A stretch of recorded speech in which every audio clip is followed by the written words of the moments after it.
They're also relying on a witness statement from a man who watched this horrible accident unfold in front of him. Pete? OK, thank you, Dougal. To some breaking news on a woman's body found washed up near the 12 Apostles. The discovery was made about 4 this afternoon at Princetown on the Great Ocean Road. Police have gone to the scene. It's not yet known if the death is suspicious. Hundreds of shipbuilding jobs will be gone within a year after manufacturer BAE pulled out of a major government tender. The company's blaming the project's long lead time, and it's feared the Williamstown yard could now close altogether. State political reporter Andrew Lund. The pride of Australia's Navy, the future HMAS Adelaide, is due to start sea trials tomorrow. But today, the Williamstown workers who built it were told they face a bleak future. We're all pretty devastated, really, yeah.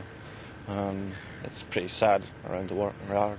BAE announced it would withdraw from the Pacific Patrol Boat tender, declaring the project not economically viable, with work not due to start until the end of 2017 at the earliest. Workers blame a succession of federal governments for failing to place an order. Tony Abbott said he was going to stop the boats. We didn't realise he meant stop getting them built in Australia.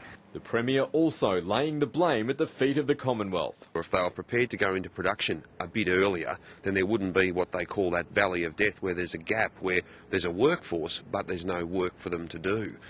We have been warning about this. I'm sorry to be proven right in this, I really am. The state government says it had been in discussions with BAE as recently as last week. Daniel Andrews set up a $200 million fund of taxpayers' money to combat these job losses, and yet we haven't seen any of that spent, and it's certainly not working.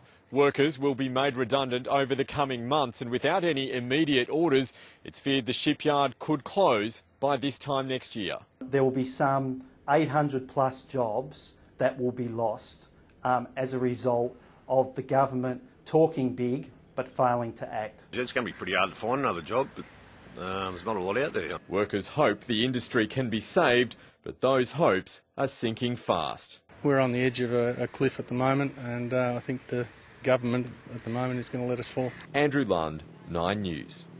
A 59-year-old virgin who raped a teenager as she walked home from school has been jailed for a minimum of 6 years. The judge described what Christopher Bain did as something from a horror movie. Karen Michael was in court.